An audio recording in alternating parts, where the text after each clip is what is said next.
Hey everyone, we are just back from the laser cutter and actually plasma cutter, and we've got some fresh Signum plates, and they've got a very cool new little design logo thing here.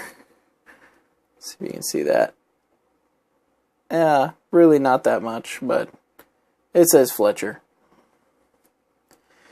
It's a straight cut, just kerf. It's not cut out at all, so actually the acrylic didn't take it very well. But it does show up, and that's kind of what I was going for. And that's pretty visible. But one of the interesting things and fun things about keeping track of all this stuff, there's also some expansion here as compared to what we've got here on the original Signum 2. I don't know if this is Signum 2 or Signum 2.5 or what. But the tops and bottoms have been increased. This went up, and this bottom came down a little bit because the top plate needed more room in there. And I was cutting this and looking at it and going, man, that logo looks nice. And I thought, you know, something's wrong here. And then I remembered, I flipped these plates over. The way that the laser cutter cuts is it has kind of a V shape to the cut. So the laser starts up here, and as it cuts, this area gets a little bit wider until it reaches the bottom. So the outcome is, from the top of the plate, these holes are kind of angled outward. So when I put in a switch like this, it might pop right out. Or it might stay in. Kind of depends. I got it that time. But I don't know if you're changing keycaps that often. Either way. But when you flip it over, that bottom part, you can hear it. You bring it up to the mic here. Yeah, that's your snap. And that's in there. That snaps in real good. But when you flip it over, that logo kind of looks a little funny. Slightly backwards. But everything else came out all right. I'll be trying it out with these new sizes. And these will be, I guess they'll be for sale. The thing is, with these acrylic plates, and really any plate that's thicker than 1.5 millimeter, which is what these switches and even the Alps Matthias are made for. They have little catches on them for that distance. And this is obviously much thicker than that distance. So there's nothing really to catch on to. And what people usually do is they just glob on the hot glue. You don't actually have to do that. The switch actually has a number of kind of pits and areas that the hot glue can get into, because that'll bond really well to this. And you can take something like this and just take your hot glue gun and put the nose right there and a little half a squirt and half a squirt there, and it'll fill in that spot and bond really well to the switches. Or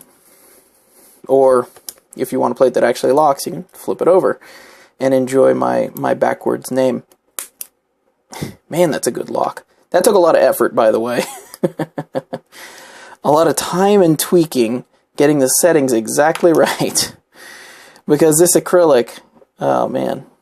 And even when you buy it, there's still variations. Like this batch I had, the top left corner of it was thicker than the rest of it, because all of it cut at the same rate, but that area, those cuts were, you had like 1/10 of a millimeter still on there.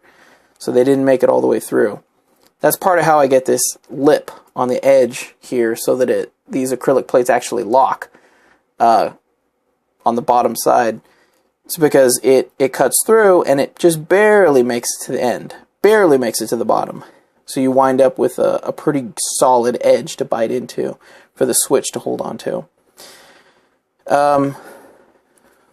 Yeah, these are fun. I'm not sure if I'm going to build these up into full keyboards. People tend to want to pick their switches, but I'll probably sell them as kits.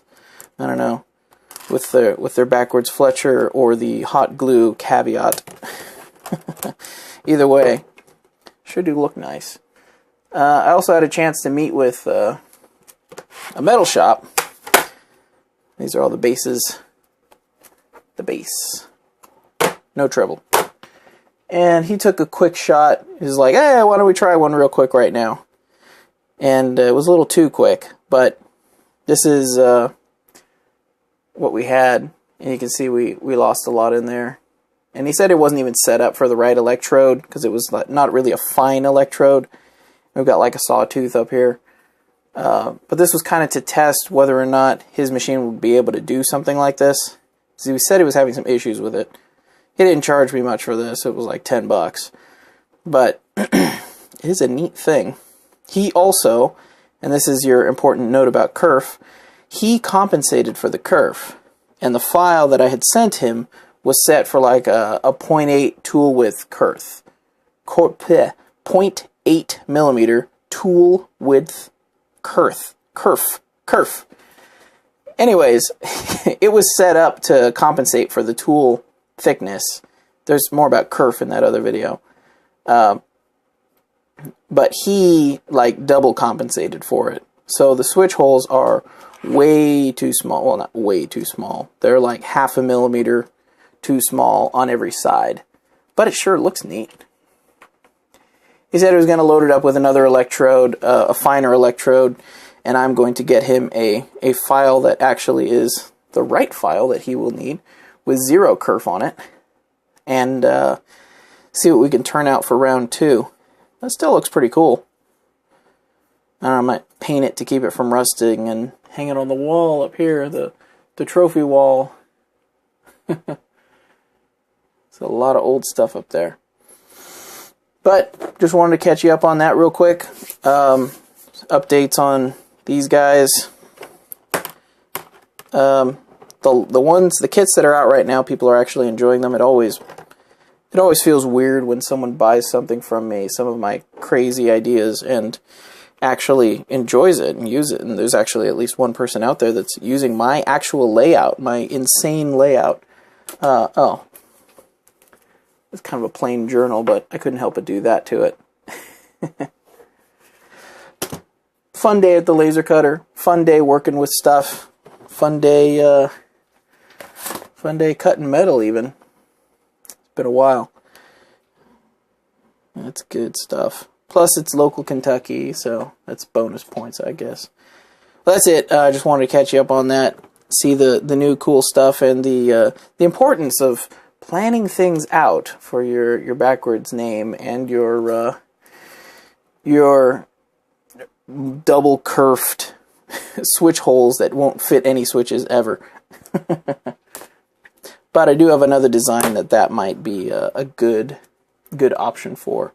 Not a keyboard design, just a little fun thing I'm working on. So I'll catch you all up later. Thanks.